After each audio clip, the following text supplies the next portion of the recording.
Hey everyone, welcome to the 8th episode of The Metal Intent, the show where we get behind the intent of our favorite musicians and producers, find out why they go about music the way they do. So the 8th episode is very special. We got a good friend, Daniel McNally, on the podcast. How are you doing, man? Hello, I'm good, thank you. How are you? Cool, I'm doing very, very good. We both just woke up, but content is king and catching up with friends is also very, very important. Yeah, man, for sure. And yeah, friends is a cool thing because we met when the pandemic started. You posted an Instagram story playing Warzone, and I was just like, let's play Warzone. And that's the way we got to meet together with Ramon from Andromeda, actually. Yes, yeah, it was, yeah. The three of us, yeah. It was sick, and it proved that, to me, it was a big proof that the pandemic posed a lot of opportunities as well. Because now that you are home, it was a matter of trying to do whatever was best with your time. Yeah. And if I wanted to game, why not add that to making a cool connection? That was what I thought. And yeah, man, for sure. Yeah. That's been a good thing about the pandemic, I guess. Absolutely. You just have an excuse to honestly call your friends and make new ones. Yeah, for real. It's important. Yeah, I only stopped Warzone because I needed the 120 gigs. I'll say it again on the podcast. We were talking about that. Yeah, it is a thick ass game. Sure is. It's ridiculous. It is very, very big. So, my man, you got your come up. That's such a weird thing to say. I never say that. Your come up, man. We started from zero. You started, and is where I met you and your content, of course, on Instagram. Yeah. Instagram being a very important platform, a place where a lot of us spend many hours of daily and weekly attention, and that musicians should take advantage of. And you're one of the few that I really think got to know the platform, master the format of the platform as a musician, and got a lot out of it. So this being the metal intent, I am curious, what was your intent behind leaning in on Instagram? I don't know. I guess Instagram was just the one that was. I mean, no, Facebook sucks, to be honest. Yeah, it sucks for any kind of, well, just anything really. It's weird. And it's like when you follow pages and then you've got to follow people, and then it's like, but Instagram is it's quite simple really in what it is. I had an Instagram, thought I'll just put some stuff on this, and I did a couple of videos, very basic ones like camera, just whatever. That's how I met Renny, actually. Cool. And yeah, it just progressed. I just thought, see people doing cool videos, why don't I do them? Seems like fun. I'd left my band at that point. I thought I don't really have much to do, so yeah, I'll do this. Okay, cool. So you didn't have like any very defined goals of what you wanted your Instagram presence to become? No, not really. Just sort of do what I enjoy.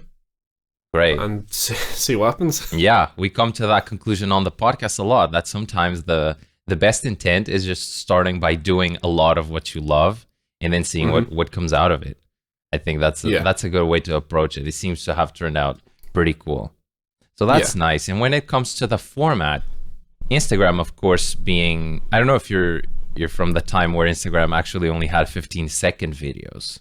I don't know if you remember that. I remember that, but I think I was... Oh, maybe. You maybe weren't posting then. No, I don't think so. I think that was not too far before I started when they put it up to a minute. To a minute. Okay. Thankfully. That's... Yeah. It's 15 seconds to a minute. It's a big, big, big difference. Oh, yeah. But yeah, when it comes to the format, 1 minute is very interesting. You can tell a lot of stories in 1 minute. And people know Dan McNally for the riffs, for the thick ass riffs that span that amount of time that hits you and then leave you wanting more. And even if Instagram was started because that was like what you liked,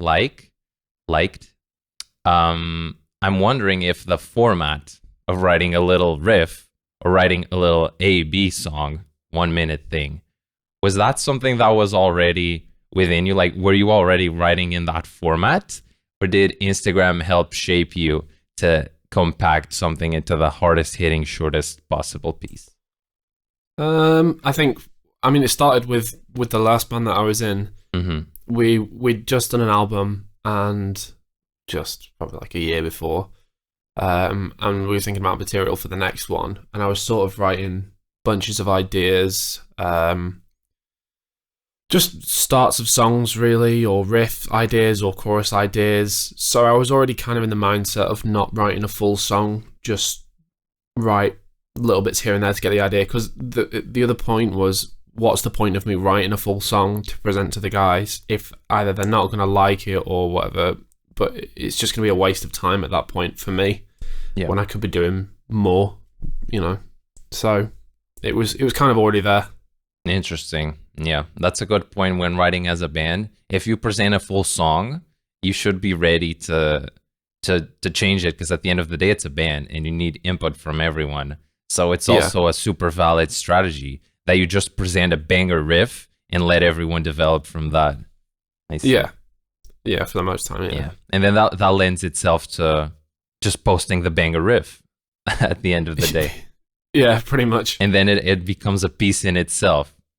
Yeah. It is very interesting. That's cool. So when did you figure out that Instagram was actually picking up? Like, you notice that there is an audience that actually really cares about what I'm posting here. I mean, I think I started doing the posting thing when I had like 800 followers ish. Mm-hmm. And I just decided one day, I'd done a couple of things here and there, but I just decided, right, I'm going to do a post a day for the next year. I'm going to do it, see what comes of it. Yeah. If it grows, it grows. If it doesn't, it doesn't.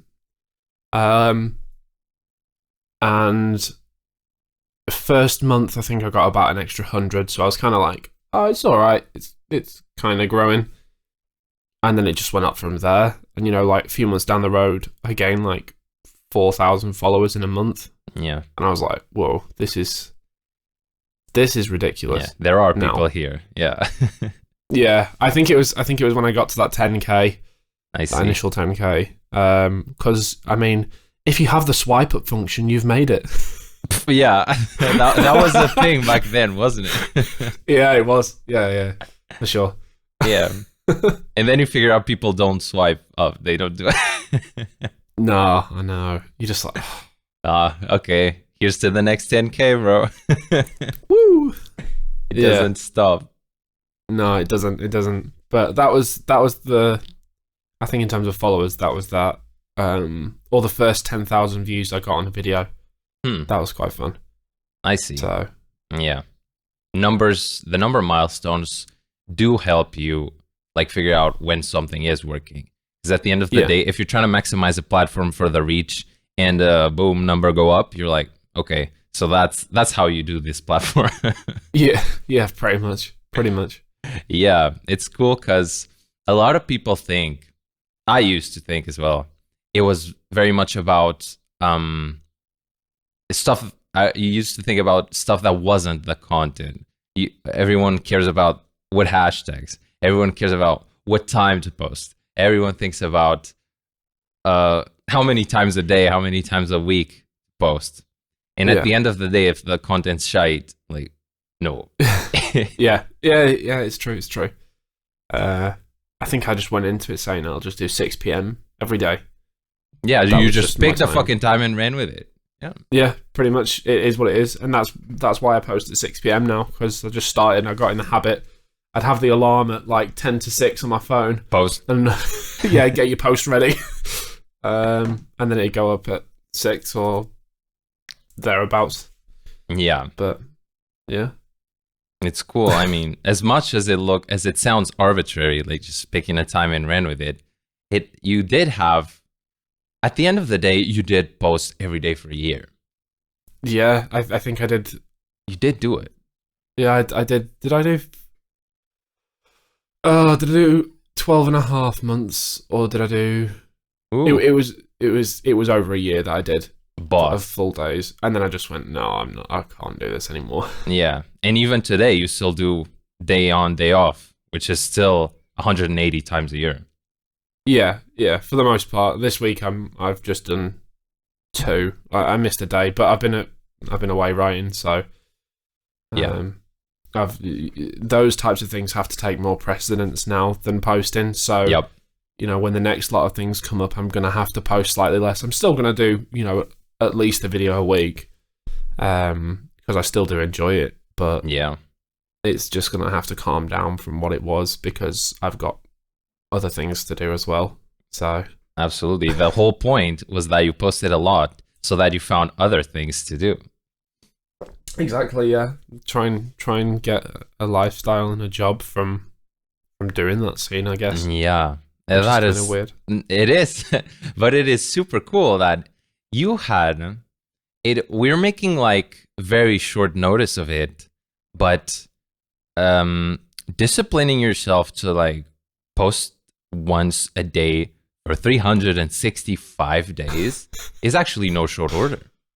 No, and in the height of it, when I was doing, it must have been 6 months after I started, maybe a little longer, and I ended up getting to the point where I was doing a tuning riff video on a Monday, which is full band production, Yeah. a photo on a Tuesday, a camera audio video on a Wednesday, or sometimes a full production video, photo on a Thursday, another tuning riff on the Friday, which is full production, Saturday riff of the week, which again was full production, and a photo on Sunday.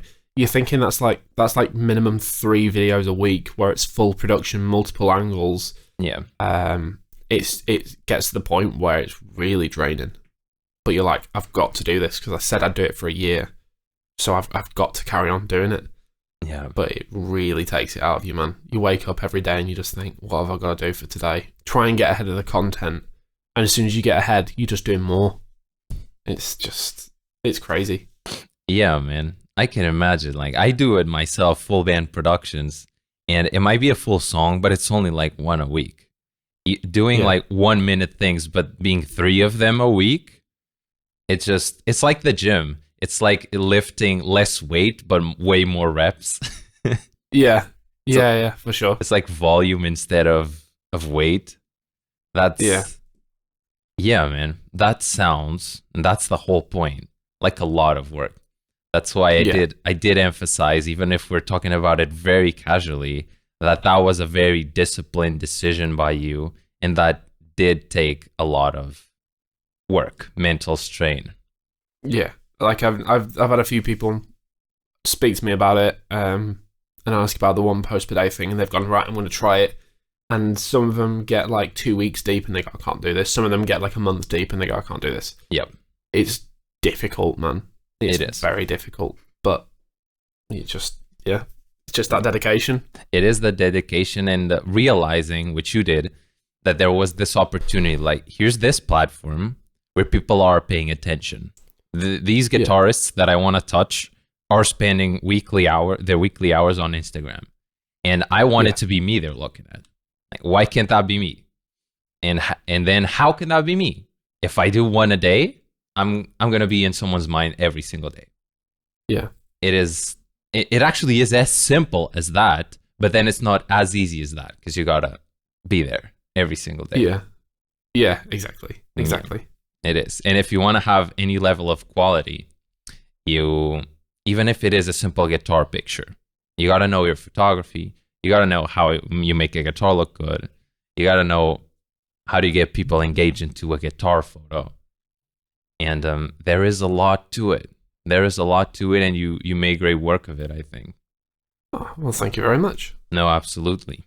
And of course, my whole point about saying if the content's shite, it does not matter, is that your content is great. Not only is it great, but it's, again, context of the platform. It's almost as if it were tailor-made.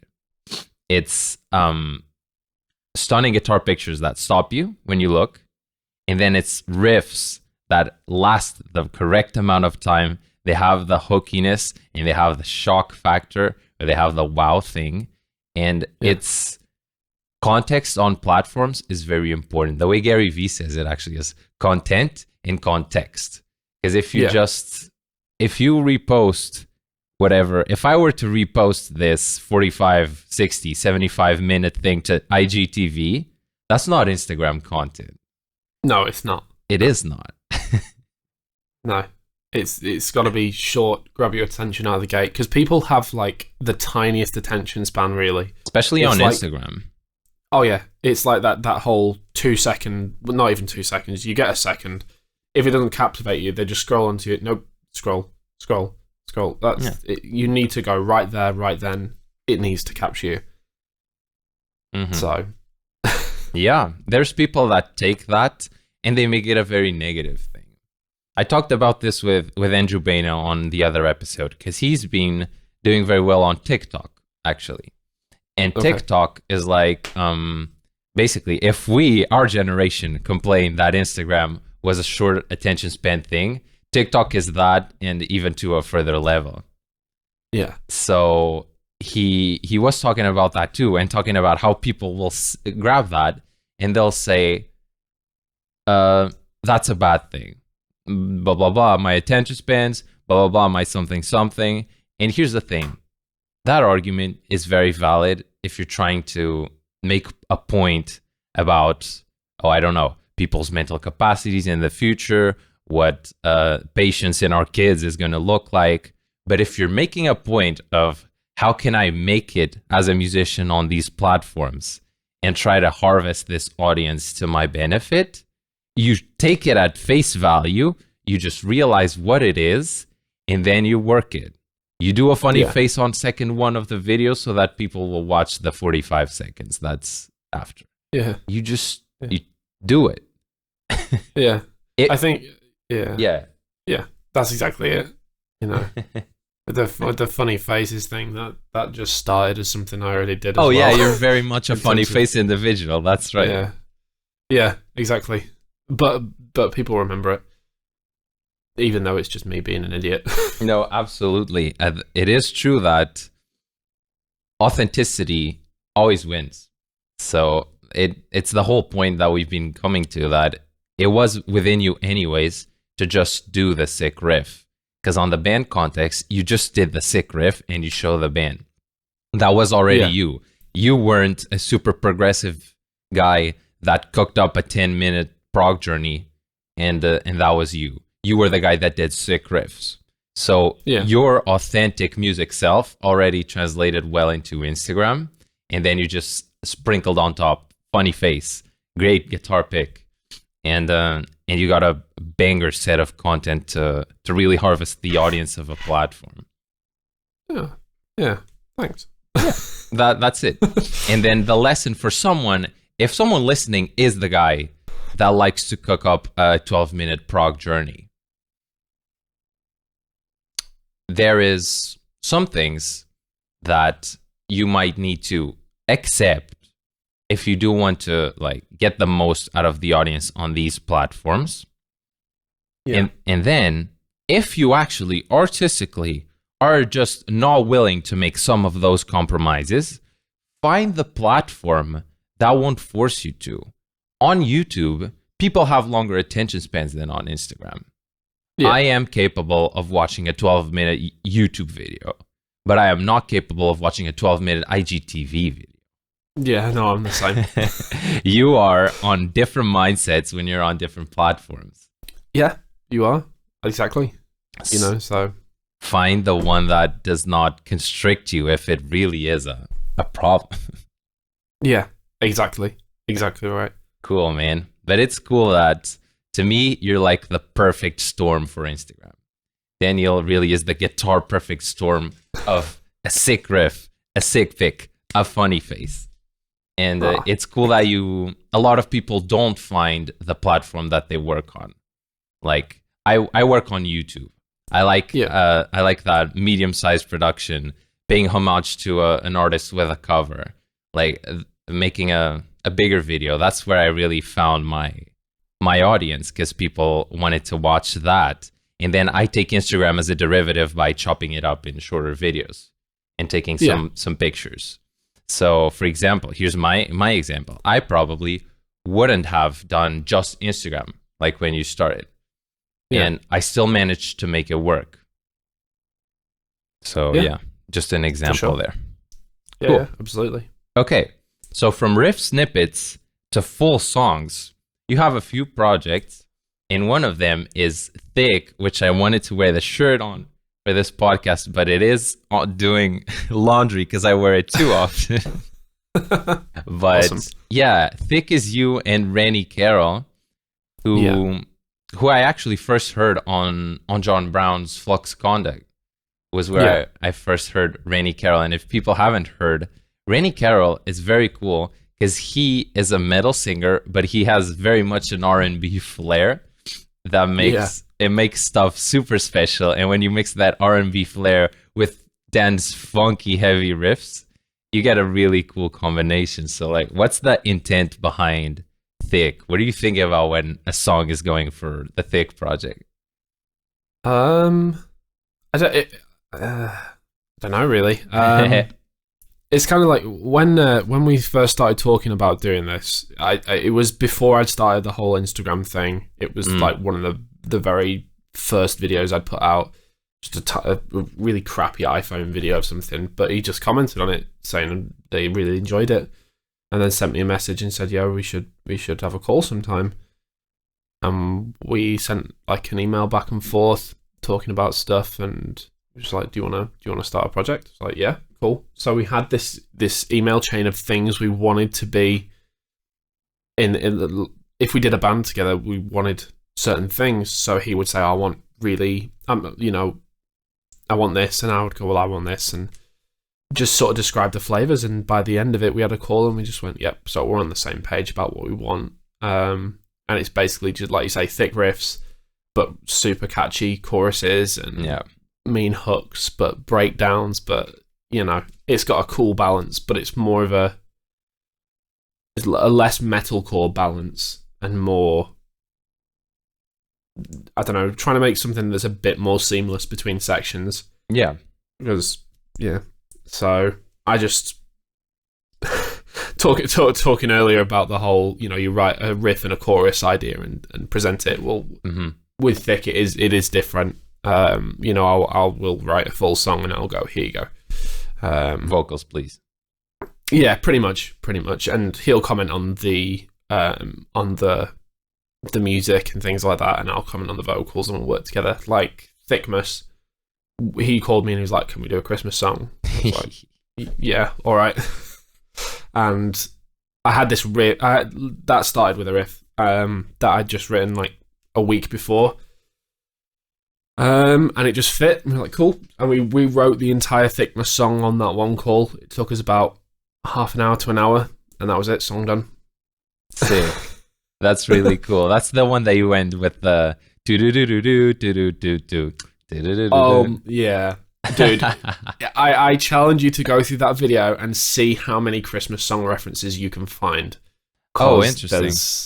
There's a few. We were gonna do a competition at some point, but just as a little Easter egg, go through and see how many you can find. All right, you guys go listen to Thickmas and see how many Christmas references you can find. And for me, THICC has always been one of those things that I don't know if it was in your email chains, but for me, it's fun.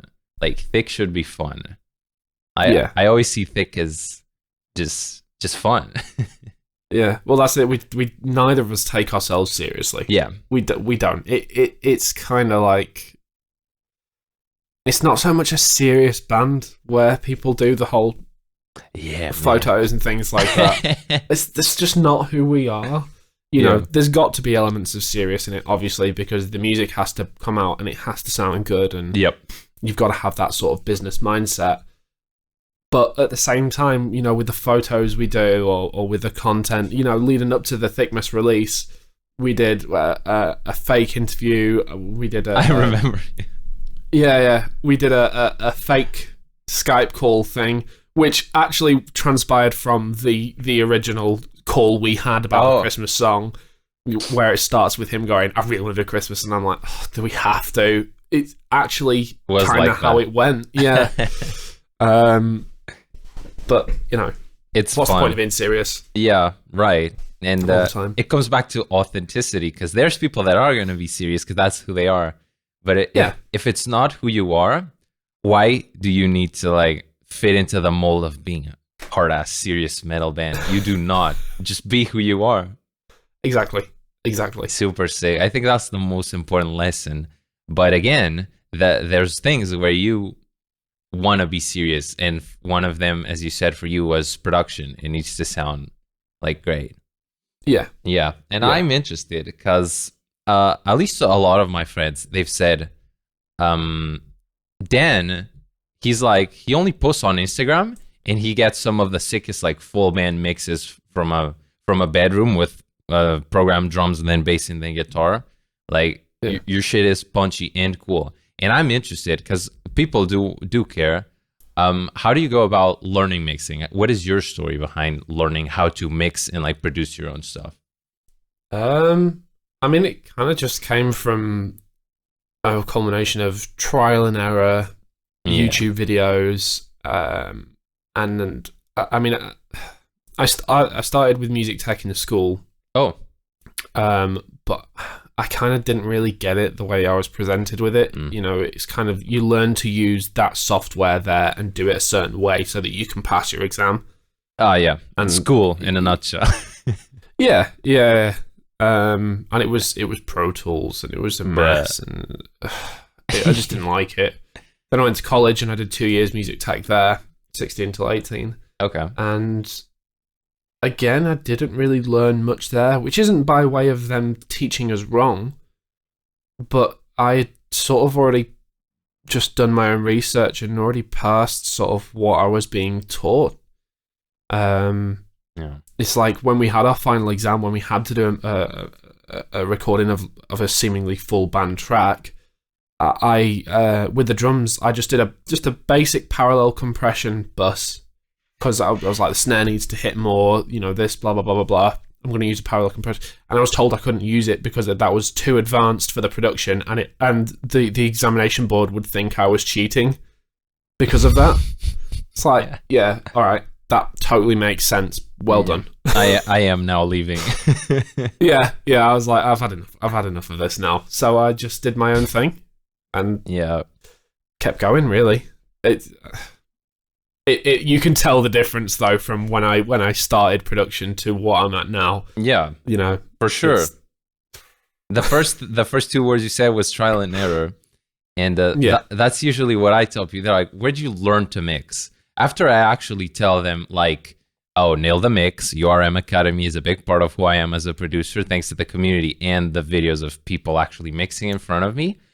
Yeah. But that's just part of it, because after that, it's the school of suck, dude. You just gotta try and fail. That is absolutely right, and that's what I think disheartens a lot of people. They gotta suck. And they want to go into it and just be able to do it perfectly every time. You can learn to do it, and you can nail the mix. You can watch some of the greats, and sometimes it just doesn't click. Or sometimes they just can't replicate it, and that's not anything to be disheartened about, which happens to a lot of people. You've just got to find the determination to keep going, and that's you're gonna suck. It's like you're not gonna pick up a guitar for the first time and be able to do whatever the hell you want. You're gonna suck. There's no way about it. You just got to keep going. Yeah, absolutely. And that's the point where if you can go to your past videos and compare the production, and it's better now. You could go to my first covers. Jesus Christ, it's better now. But the thing is that it wouldn't be as good as it is today, our productions, if we didn't start with those. Yeah. If we never posted those, we'd still be at that level, because we wouldn't have something to compare ourselves to and be better then. Yeah, that's exactly right. Exactly. It's a good marker as well when you post videos of how far you've come. Yeah. If I look back on my I mean, not the first video I did because that was with an iPhone, but when I got my first camera with the crappy lens and whatever, I mean, to be fair, it wasn't crappy. It's better than an iPhone, but in terms you didn't of know how to cameras, use it, yeah. Exactly, yeah. And you watch it and you're like, damn, man, I didn't know how to light my videos properly. I didn't know how to, oh, man. And then you look at it now and you think, yeah, that's, yeah. Yeah. But the thing is exactly that, which is, I think a better way to put it is, we did that level of production, whatever level it is, not good or nor bad. It is a level of production. And we did it even if we struggled because we were having fun. We enjoyed it. Yeah. And if you quote unquote suck, which is even a worse way to put it, but if you do quote unquote suck, but you love it, you'll start doing it until you don't suck just because you like doing it. Yeah, exactly. Yeah, nail on the head. Yeah. If you suck and you don't like doing it, there's no point in keeping doing it until you don't suck. Yeah, it's like when you used to hear about the kids that would go and take lessons. Like, oh, my parents forced me to do piano lessons, and I'm just like, yeah. Every now and again, you'd get one that was really, really good at it. But most of them, because they didn't care and they didn't want to be there, they didn't want to do it, they just wouldn't progress as fast as other people, and that just shows what mindset can do. If you sit down and you go, I'm gonna do this and I'm gonna be determined that I'm gonna get better, then that's great. Yeah, you're gonna progress faster. Absolutely. It's simple as that. It's not easy as that, but it is simple as that. Exactly. It's simple, but it is not easy. Cool, dude. No. So another one of the opportunities that branched out from your Instagram was Chris Turner's project. So yeah, Chris Turner, for those of you who don't know, is the drummer of Ocean's 8 Alaska, who's now branching out into his own solo material. Very impressive drum-oriented metal. Very, very cool. And he found you through Instagram. Do you want to tell that story? Is it a cool story? Is it lame? So he started with the solo project already, and he'd asked Jibs, one of the guitarists from Oceans, to help him out with the guitar work, and that was like just before lockdown. So I think they'd written 40 roll when I was contacted. Okay. But Chris, because lockdown came into effect, they couldn't meet up and they couldn't carry on writing, and Jibs didn't have a way to record himself at the time. Oh. So Chris said, "Oh, I've got to carry on with this. I've got to keep pushing. I've got to do something during lockdown, and I want to do this. And do you know anyone that can record themselves? Do you know anyone that does the home production thing that I can work with, or anything? Anyone you recommend?" And Jibs have been following me for a while, it turns out, at this point. And recommended me to Chris, and Chris said, "Oh, I've seen loads of his videos about, sure." So then I got a message from Chris, just asking for a phone call, and we just spoke through and talked about it. I agreed to do it, and I mean, since then we've pretty much spoken every day. We've become really good friends. We're so like-minded in terms of music that it just happened, from the get-go, that we were thinking on the same page with everything. But yeah, that was from them seeing my videos on Instagram. Yeah. And, that's the thing. You just start put yourself out there and people fucking find you. Yeah, exactly. So I wouldn't be doing that if it wasn't for Instagram, and, I've just been there last week, writing with Chris and Jibs, and super cool. I'm wondering, so since this is Chris's project, Chris is a drummer, so I'm wondering what the writing dynamic looks like. So does I imagine something possible is Chris writes a sick drum part and you try to match your guitar to the kick and try to make something cool that goes around that? Or does it also happen that you or Jibs writes a sick ass riff and then he comes up with a sick drum part. It's a project that I'm very interested to learn about the writing dynamic, actually. So usually it starts with a beat. Oh, he wanted to do the grind metal thing, that's right. or and that's what it started with. So the next one that's coming out is the first one that I was a part of with Chris. That's one that him and I just wrote in. I think we wrote in about a week. But that started with him sending me the sample, and we just went from there. Triggered was a bit different, because Chris sort of knew what he wanted. He wanted to have a drum feature that was two people working together. Oh yeah, it was. I remember. So that one was a bit different, but I think most of the time it'll start with a beat, and we'll sort of, the three of us go, right, anyone got any ideas? So sometimes Chris will go, I really want it to come in with a chug pattern, or I want it a riff, or I want this, or sometimes I'll just go, this is cool, what about this? Or Jibs will do the same. And it'll just carry on from there, really. If Chris has got something in his head, he'll ask us to send him a copy of that, or I mean, usually because he's not a guitarist, he can't go, I want these notes, I want that, I want this, I want that. But he'll go, I want something like this, go. And then he'll, if we write a riff, most of the time he'll take it back and he'll tweak the audio, he'll chop notes around and make it his own, and I see. Or sometimes he's direct. This is what I want. Play it. Yeah. It can spark from anyone. What happens? The latest one we've been writing. We were ready to switch off one night, and I was like, "Yo, what about this for chorus?" Yeah, perfect. That's it. Done.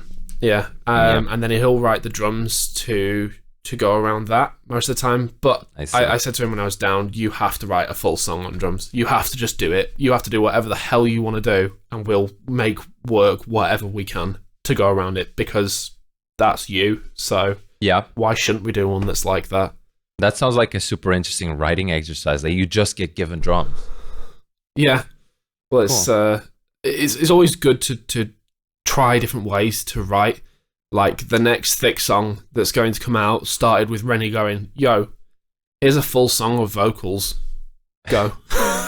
Sick. Yeah. Well, it was kind of, I used this for something, but it didn't happen. What do you think? And I was like, "Yep, sound. Give me a minute." So cool. Yeah. Finding new ways to challenge your own writing. Yeah, exactly. It's different headspaces as well, which is fun. Yeah. And different things always come out. Yeah, absolutely. So, and you get to make them all in like the same tuning. Shout out tuning riffs, because that was one of the craziest things you've ever done. Dude. Oh man, that was crazy. That was pain. I bet. Yeah, I will go back to them at some point. But it got to the point where I could start to feel my guitars sort of crying and going, "No, you need to stop doing this to us now." For people that don't have the context, one of Dan's content pieces on Instagram was tuning riffs. People would comment tunings, and he would write riffs in those tunings. All's cool and well, until you figure out that, okay, if you want to tune your guitar to A, you're gonna make it hurt. Yeah, it was sort of one of those where if you put it in that tuning, you have to record quick. Because and fuck off. Yeah, exactly, because you can't leave your guitar in that tuning, because as soon as it starts to set, your neck's gonna go like whoa. Yeah. So you have to be like mega quick with it. Yeah. So, and I don't hide the fact that I'm in my videos. I'm open to that. Well, most of them anyway. If I do a camera audio one, then that's the take that's there. Or if I do a solo, then that's the take. Of course.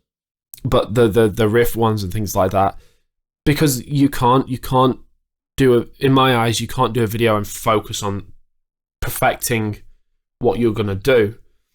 Most of the time, I say this now, but I'm planning on doing something which is a live audio thing.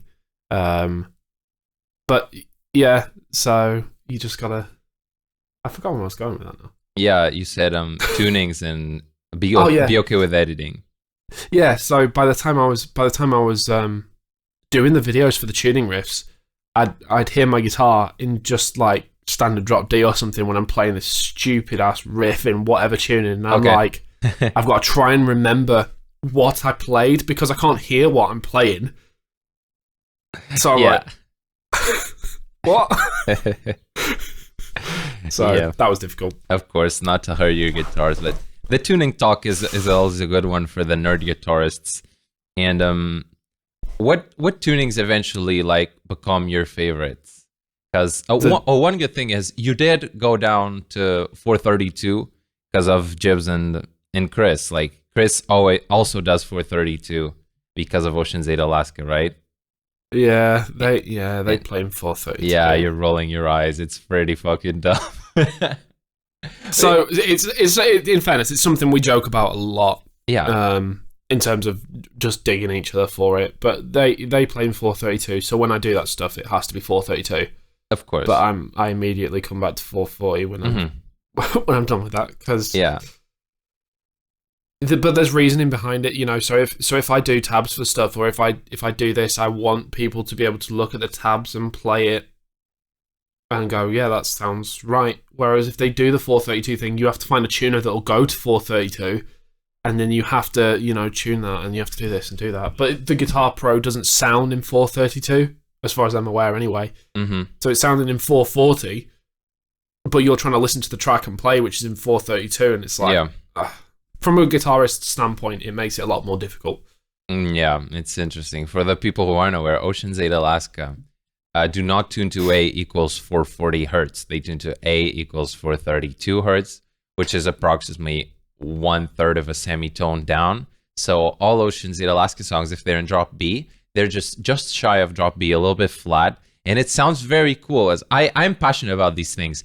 It sounds a little bit more relaxed. I really like how chill it sounds. When you compare it to 440 drop B, 440 then sounds very energetic and sounds like very much, it sounds like it has a different spark. And 432 just sounds like relaxed. I really like it. But yeah, now we know how you feel about it, which is it's pretty impractical in a world of 440. It just, that's exactly it. Yeah, and if everyone else tuned to 432, then I'd tune to 432. For me, it's just sort of making my life and everyone else's life easier. It's like when I did the covert riff of the week, the Oceans riff. I was playing it in 440. You played it was just like yeah, I know, it was just a little sort of jab. Shut up, Chris. That's funny. No. That's pretty blasphemous. What the fuck, man? Oh, I had to do it. I dig them for it all the time. So yeah, it's interesting. I like it. I think it's an extra layer of originality if you wanna go there. It always makes your music sound a little bit more different. Yeah, that's one of the things, isn't it? If it can make you stand out, then why not? Fucking do it. I can't imagine like tuning vocals to 432, forgetting to put the auto tune on 432. Like, I can imagine so many nightmare scenarios. Just the vocals sounding mad sharp because you've forgotten to flatten them. That would be ideal. Okay, everything is tracked at 432 though, so right, cool. Did they tune the drums to 4? Okay, I'll stop. Right, I guess we can round this off with a little talk about what have been recently your inspirations to like bob your head and keep writing sick stuff. I'm actually interested historically. We can do like historically and then recently. Historically, what have been your inspirations in just writing your style of funky, groovy, heavy, low-tuned riffs? And for people that don't know, Dan has a guitar originally made for John Brown. So John Brown probably has to be there historically. Yeah, he was in one of the influences of the. It was kind of like the main original three, or in my head the main original three, which were Periphery, Tesseract, and Monuments. Yeah, they're sort of the first three that started getting me into, because they're all so different as well. Periphery's sort of like the whole scope. Tesseract is more relaxed, odd-timed, groovy, and Monuments is more angry. I like that. Especially if you go back to the Fell Silent days when it was Ackland Brown. Yeah. That's like Yeah. insane. Yeah. But I don't know, it just sort of spiraled from there. You hear the different gent bands and artists and stuff, and back then it was very different. Everyone was doing different things, and that was kind of cool. But now it seems like the market's getting a bit sterile of people doing the same thing. I'm trying to be cautious in what I'm saying. Yeah. But it is when new bands come out and they go for fans of, Yep. you're just like, it is the same thing I've heard over and over again. Yeah, man. And then you get a new wave come out with one band. One band will start that new wave, and you go, "Oh, this is sick," and then everyone else will do it, and you're like, "No, take what you like from what you say." I mean, there's going to be people that say I sound like whatever. Yep.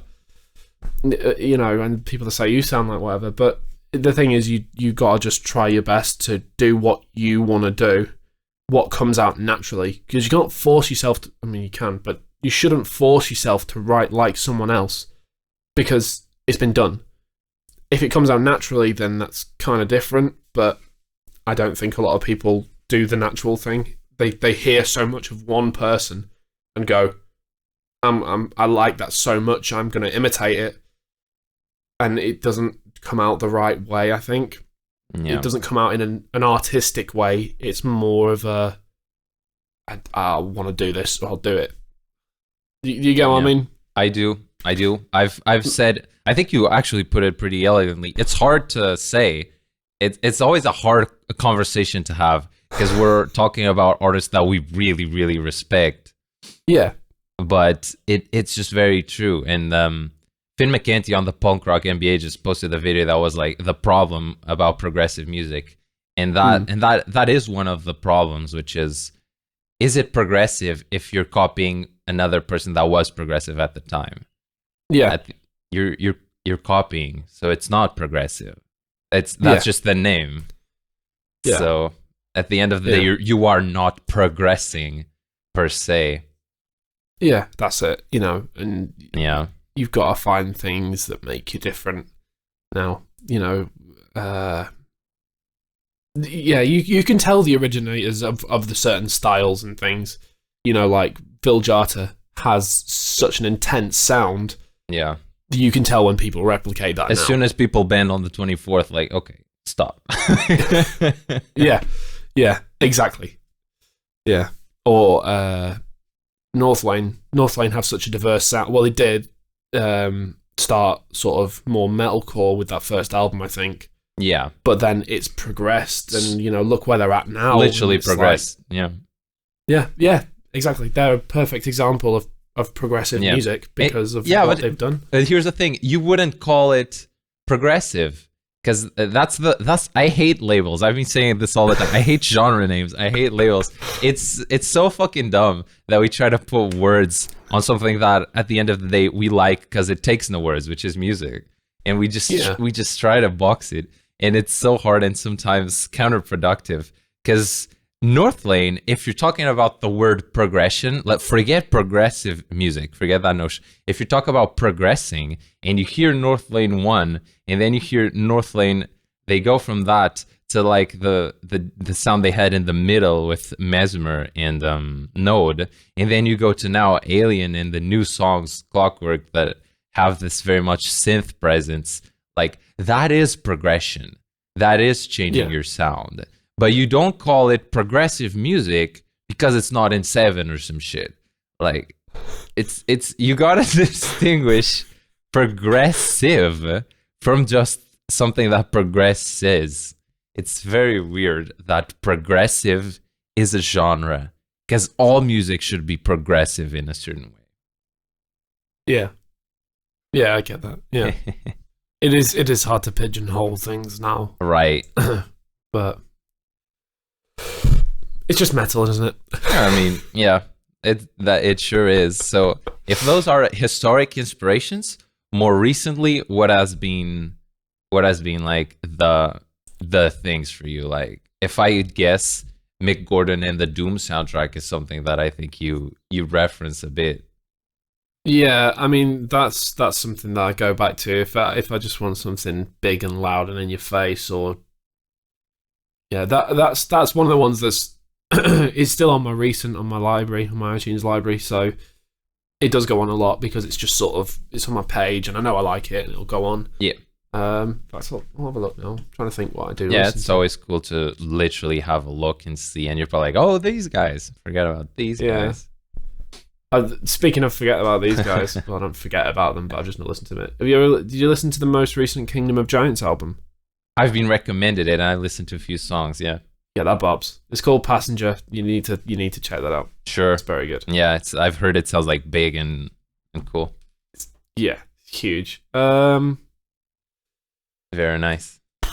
The new While She Sleeps is pretty good too. That's been on my recents. Yeah.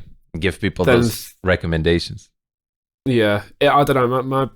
My music library goes from like Humanity's Last Breath. That's the heaviest thing on that screen. Yeah. All the way to like Ashniko and LMA. If you ever listen to LMA, she's awesome. Chris recommended someone called Alina Baraz. She's awesome. Very soft, just chill music. All right. It's anywhere, man. Anywhere in between. Mm-hmm. It goes back to the point of like, if you only listen to, say, Humanity's Last Breath, you're gonna write Humanity's Last Breath. Yeah, but if you listen to Humanity's Last Breath into hyperpop trap like Ashniko, you're gonna come up with something interesting. Yeah, exactly that. Yeah. So to keep an open mind. I think people are so, or not all people. Yeah, but a lot of people in the metal community are so quick to write off other genres. I mean, I know I was there when I was younger, when people used to go, when Justin Bieber was top of the charts and they'd go, oh, Justin Bieber, and you just immediately go, Yeah. But, don't write off other genres before you've had a chance to try them. They might not be your thing, but you might like them more than you think. Yeah, absolutely. And even if you don't because you tried. It's not you don't because you wrote it off. Exactly.